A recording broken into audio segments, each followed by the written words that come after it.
चारों तरफ पसरा अजीब सा सन्नाटा, दूर दूर तक इंसानों का नामो निशान नहीं। अगर इन बीहड़ों में कोई दिखाई देता है तो वो है सिर्फ बंदूकधारी या तो पुलिस या फिर डकैत। नमस्कार, स्वागत है आपका हमारी खास पेशकश में। मैं हूं अनुज श्रीवास्तव। आज हम आपको दिखाएंगे समाचार प्लस की एक्सक्लूसिव कवरेज चंबल से चित्रकूट तक।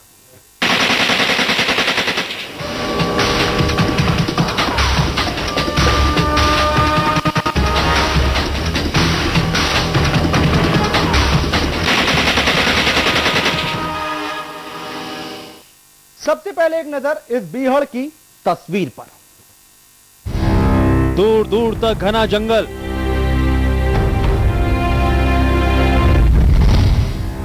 चारों तरफ अजीब सा सन्नाटा।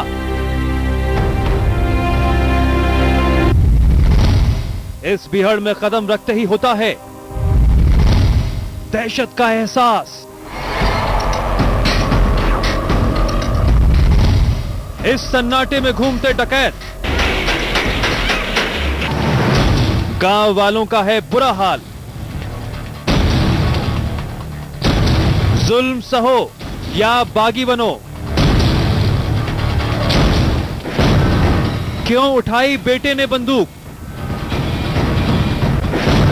यह है बीहड़ की दहशत। समाचार प्लस एक्सक्लूसिव। जब कभी डाकुओं की बात की जाती है तो चंबल की खौफनाक यादें जहन में ताजा होना लाजमी है। चंबल की घाटियों से डाकू अपनी हुकूमत चलाते हैं, लेकिन अब हमारे सामने आ गया है एक और चंबल।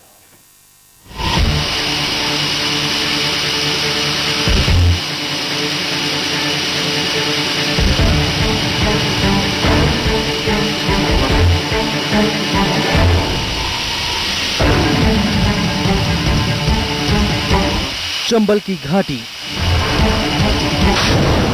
जहां पर डाकुओं ने अपना बसेरा बनाया। इन घाटियों से कई खूंखार डाकुओं ने अपनी सल्तनत चलाई।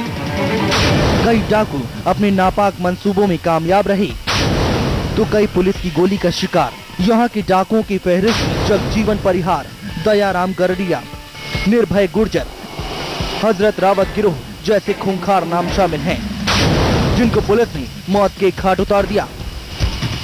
लेकिन उसके बाद भी यहाँ डाकुओं और उनके गिरोहों की कभी कमी नहीं रही। लेकिन चंबल की खौफनाक तस्वीर सिर्फ चंबल तक ही सीमित नहीं है।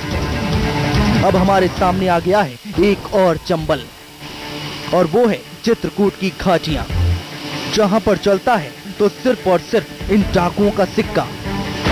आज समाचार प्लस दिखाएगा आपको चित्रकूट की घाटियों का पूरा हाल, चंबल से चित्रकूट तक।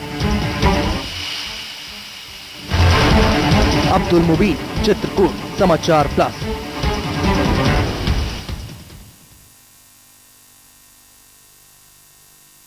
चित्रकूट का बीहड़ इलाका और इस इलाके के आसपास बसे लोग। यहाँ लोग जीते तो हैं, लेकिन एक डर के साए में। पल पल इनको एक डर सताता रहता है। डर डकैतों का, डर पुलिस वालों का। क्या है यहाँ का सूरत हाल, जानने के लिए समाचार प्लस की टीम सीधे पहुंची इन इलाकों में।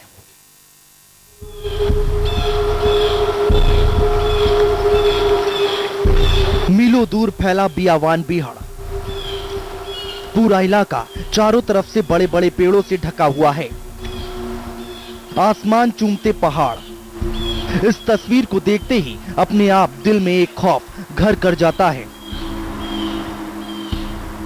इन सब के बीच रहते हैं डकैत, जिनको बागी के नाम से भी जाना जाता है। यहाँ पर चलती है तो बस इन्हीं की हुकूमत। यहाँ फैसला भी यही सुनाते हैं और सजा भी यही देते हैं। यहाँ पर करीब 100 किलोमीटर का इलाका पहाड़ों से ढका हुआ है, जिसकी वजह से इसका नाम पाठा पड़ गया। डकैतों की हुकूमत यहाँ पर 70 के दशक से चलती आ रही है।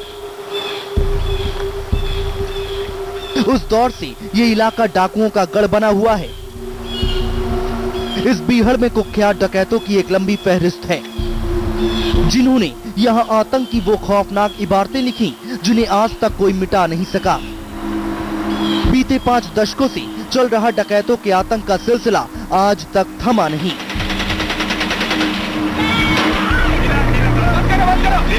आज भी यहाँ के लोग डकैतों और पुलिस की धमक से खौफजदा हैं। ऐसे में एक बड़ा सवाल ये उठता है कि आखिर पाछा की बीहड़ों में ही क्यों चलती है डकैतों की सल्तनत?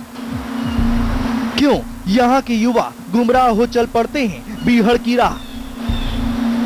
इसी सवाल का जवाब ढूंढने के लिए समाचार प्लस ने शुरू की बीहड़ की पड़ताल।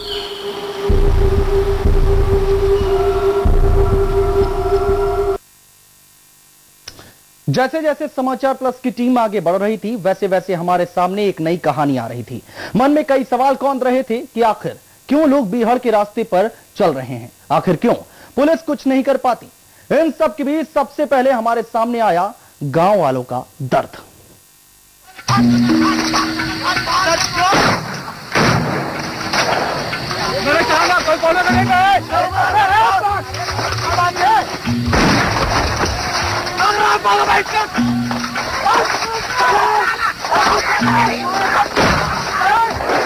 पाठा के लोग लंबे समय से डकैतों के आतंक से परेशान हैं। जब एक डकैत मरता है तो यहाँ के लोग राहत की सांस लेते हैं कि शायद अब वो चैन की नींद सो सकेंगे। लेकिन अगली ही सुबह यहाँ के लोगों को नया गैंग बना तैयार दिखता है। यहाँ के लोगों की जिंदगी नरक सी बन चुकी है। यहाँ के लोग दोहरी मार झेलते हैं। उन्हें डकैत और पुलिस दोनों के ही जुल्मों का शिकार होना पड़ता है। इस इलाके में अगर आने वाले डकैतों को गांव वाले खाना ना दें तो वो उन्हें मारते हैं, और अगर खाना दिया तो पुलिस डकैतों का साथी समझकर गांव वालों पर जुल्म ढाती है। राम लखन है। राम लखन, ये बताओ तुम लोगों के यहाँ क्या डकैत आते हैं, क्या समस्याएं होती हैं? सर समस्याएं ये होती हैं कि कभी डकैत आते हैं, कभी पुलिस वाले आते हैं, वो हम लोगों को परेशान करते हैं। तो कभी डकैत खाना रोटी मांगते हैं तो वो देना पड़ता है, या फिर पुलिस वाले आते हैं तो वो पकड़ते पूछते रहते हैं। इस तरह की समस्याएं होती हैं। सुना आपने, ऐसे में ये करें तो करें क्या? बहुत सारे लोगों ने तो सिर्फ इसलिए बीहड़ के रास्ते को अपना लिया कि उन्हें महज इस बात के लिए परेशान होना पड़ता था कि वो डकैतों के मददगार हैं, उन्हें खाना देते हैं। सर यहाँ संघर्ष की जिंदगी है, गरीबों की संघर्ष की जिंदगी है। अब जीते हैं, मात्र जीते हैं बस। 1 किलो आटा लेके जाते हैं, लकड़ी लाई, आटा लाई गई, भाटा लाई गई, सब्जी लाई गई, बनाए, और वही रोटी में छीन के खा लेते हैं। अब अगर पुलिस से बताओ आओ थी तब पुलिस ऊपर से कहा थी कि चलो हमें ढूंढाओ। पाठा के पूरे इलाके में डकैतों का खौफ सिर चढ़कर बोलता है, और बोले भी क्यों ना, अगर किसी ने भी उनके हुक्म को ना माना तो उनको अपनी जिंदगी से हाथ धोना पड़ता है।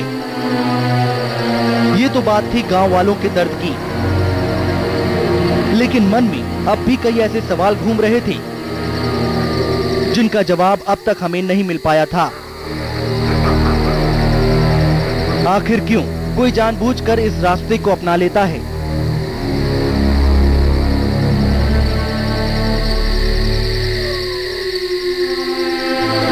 आखिर क्यों यहाँ के नौजवान बागी बनने को तैयार हो जाते हैं?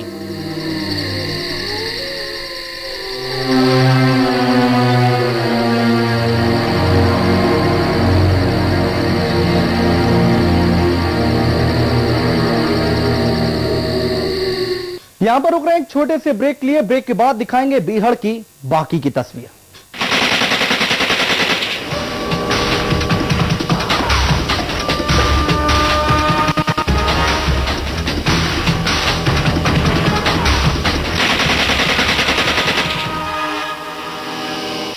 ब्रेक के बाद स्वागत है आपका। ब्रेक पर जाने से पहले देखा आपने यहाँ के गांव वाले अपनी जिंदगी अंधेरे में गुजारने को मजबूर हैं। कई सवाल सामने खड़े होते हैं कि आखिर ऐसा लोग क्यों करते हैं, क्यों ये लोग चले जाते हैं बीहड़ में और बन जाते हैं डकैत?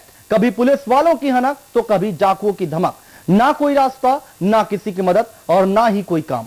आखिर कैसे हो 2 वक्त की रोटी का जुगाड़? और जब हो जाती है इम्तिहान तो भोला भाला गांव वाला बन जाता है बागी यानी डकैत।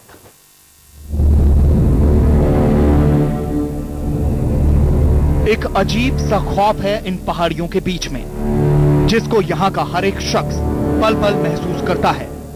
इन बीहड़ों में से जब निकलता है बागियों का झुंड, तो खौफ की आंधी तेजी के साथ आसपास के इलाके को अपनी आगोश में ले लेती है। आखिर इस पाठा के बीहड़ में ऐसी क्या बात है कि यहाँ पर एक के बाद एक गैंग पनप रहे हैं? क्या वजह है जो गांव से लेकर बीहड़ों तक बागी बनने वालों की फेहरिस्त लंबी होती जा रही है? कहते हैं कि वक्त अपने आप को दोहराता है और यही पिछले 40 साल से अब तक होता आ रहा है। लंबे समय से ददवों का यहाँ बोलबाला रहा है। यहाँ के ददवों ने आम लोगों को अपने इशारों पर नचाया, शोषण किया। ऐसे में कुछ युवकों ने